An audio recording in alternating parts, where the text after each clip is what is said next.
I got 5 job inquiries in 48 hours. And if you watch the last vlog, you know that's crazy for me because I told you I don't have any jobs lined up for December or January or February or the rest of my career. There's just nothing on the books. So I was like, how did this happen? And it was because of one change that I made. I don't know if it's a coincidence, but I will get into it. So I list my services on Production Hub. That's where other production companies who are coming to Orlando or Miami or Tampa, they find my profile on there. Here's a 10% discount code if you want it. And what they do is they look for people that they want to hire. They will scan your profile, look at your profile picture, your description, the work that you had up there, and in my case, they were going to my website, looking at more of my work, more of my portfolio, and my contact form was always, I got lazy. It was my name and my email address, and I could never track if someone found me from Production Hub or they looked at my website because it was just, they just copy the email and put it in their browser and message me that way. So the big change that I did was I added a submission form on my website. And it had been on my to-do list for forever, but it just wasn't high priority because I didn't think it was gonna have this big of an impact. So within 48 hours, I put the submission form on there and I get my first one that said, I need a video filmed ASAP in Sebring, Florida. I'll be interviewing my staff to create a promo to recruit additional staff. That sounds super easy to me. That sounds like plant the camera down and people go in and out like a conveyor belt.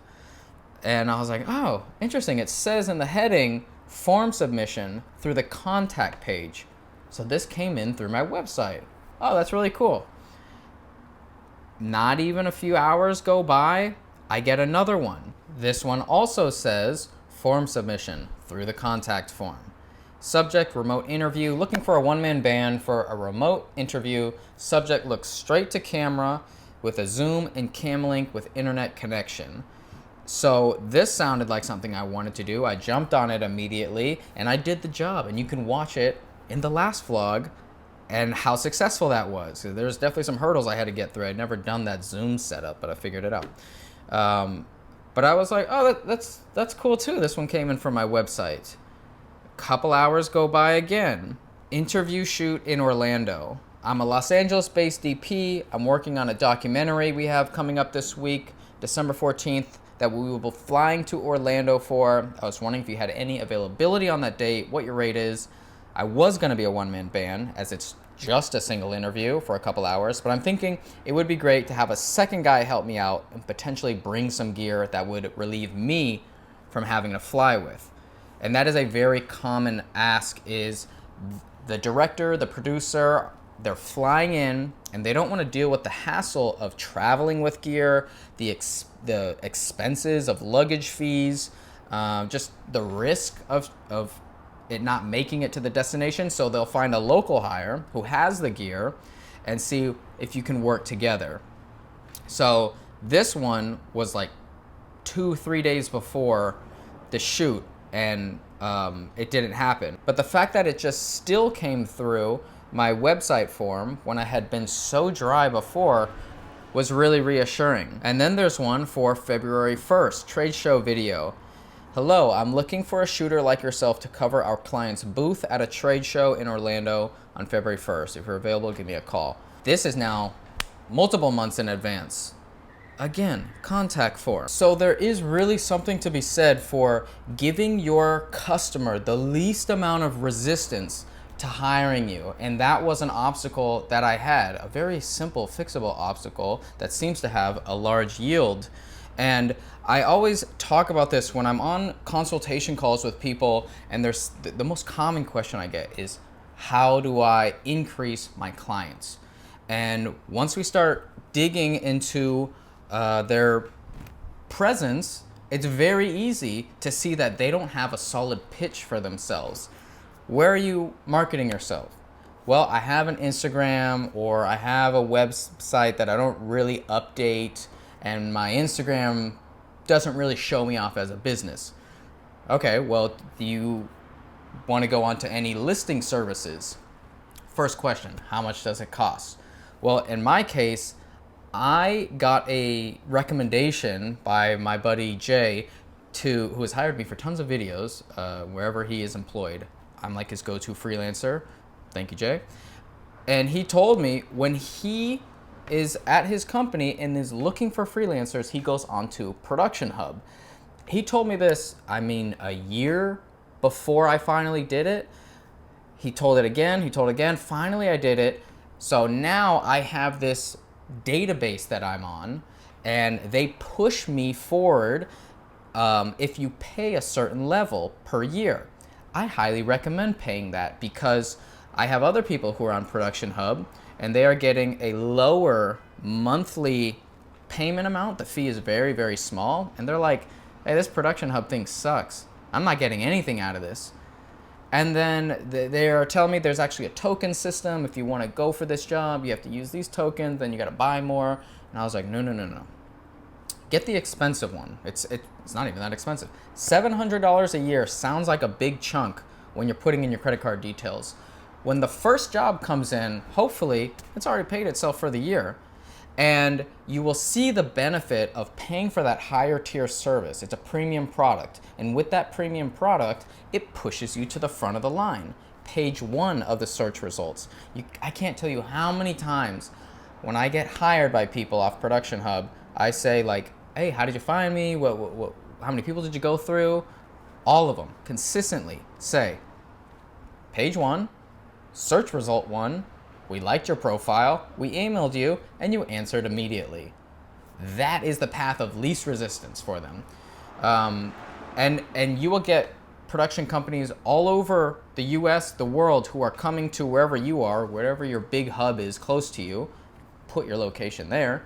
And then they are garnering leads passively for you.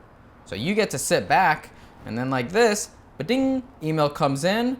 Would you like to work for me? Basically, we've already vetted your profile, your website, maybe some social links that you have, and we think you're a good fit. That's why we are directly emailing you and asking you. The second route for Production Hub is they put up a job listing, and then they say, these are the things we're looking for, and within those descriptors, if any of those words match up to my keywords, which I think with the $700 thing, you get 6 keywords, and mine are like one-man band, interview, director of photography, corporate, something else. Those are basically what I use. Anytime they mention that, like this, we're filming an interview at a trade show, I get connected to that. It gets sent to my email, and it gets sent to a lot of other people in Orlando. A lot of my buddies will get the exact same email, and it's on us. Whoever responds fastest with the best pitch, hire me, because I can solve your problem, or I have all the gear, or this is, my day-to-day, my bread and butter, I know how to do this. Whatever it is, that's who gets the job. So it is a funnel, and each part has to be optimized. So in order to get more clients towards you, that funnel has to be easy and frictionless, and each step is extremely important. So I didn't realize how important just a email submission form page was. Maybe it made it look more professional. Maybe it removed a little bit of, I don't want to copy paste this. I don't know what it is, but it's working. So I have multiple jobs lined up now. I already just did one, and I'm always trying to look more for what else can bring someone in, what can make me look good, what can market me. This YouTube channel has brought in so much work.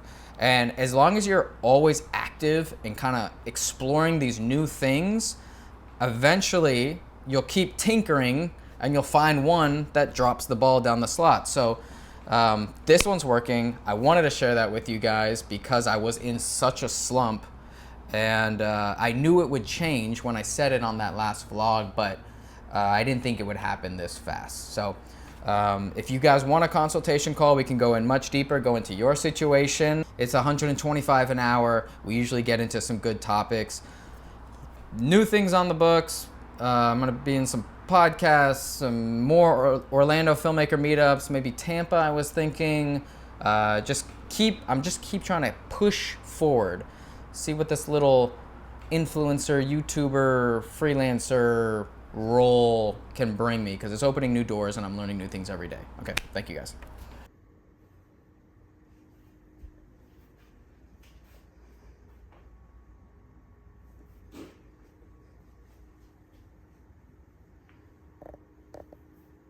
I don't know what these guys did, but in this video, they have a Blackmagic where they brought the screen up and have the V-mount adapter on the back. I don't know how they did it. I don't think it's an official product, but that would solve so much of my hate of Blackmagic cameras. I wonder if that's real or not. I mean, he's holding it. It is real. You can make adjustments, but I don't know if it's being sold. Yeah, this is exactly what I'm talking about. I hate these rigs. There's so much wasted empty space there. And if Blackmagic made a box camera or a longer cube camera, we wouldn't have to see this, because that is not inefficient. And that's how you have to rig your camera in order to make it efficient. I'm just not a fan of Blackmagic's ergonomics.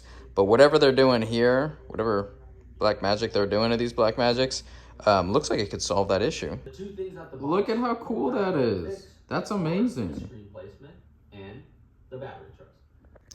I actually had B&H email me and said, we looked at your YouTube channel and we want you to submit to become an affiliate partner. So that's great, because right now, whenever someone asks me for what gear is that, what item is that, I go to Amazon, and I have already applied for their influencer program. And with that influencer program, whenever you go to a page of the item you want, you can come up here to text, and then you can get this link. And whenever they click that, a cookie is stored into their web browser, and anything they purchase on Amazon within the next 48 hours, your boy gets a commission. So I take that link and I put it in my description, or if they commented what was that link or what's the item, I just put the link there. Amazon's great for my global audience, but for my US audience, mainly me too, I do all my big purchases on B&H. So it's going to be nice because I can get a commission from each company, but I can provide links, two links for two different websites for anybody who needs it, and they can choose which one is more appropriate for them. I don't have to lock them into just doing Amazon. So when you're doing an Amazon influencer program, it's super easy to sign up, and you get a commission based on the genre. So like cosmetics has a huge commission. Camera gear, tech, not so much. But like I said, you get whatever they purchase afterwards for 48 hours. So I was looking through the terms and conditions for B&H, and if you go to, where is it, limited license, commissions, here we go. So commissions, US 2%. So 2%, you know, if they're buying an FX6, which is linked right here, camera, let's say 1% of 6,000 is what, $60? So 120, I think I can do math. Either way, it'll build up eventually, and it becomes passive.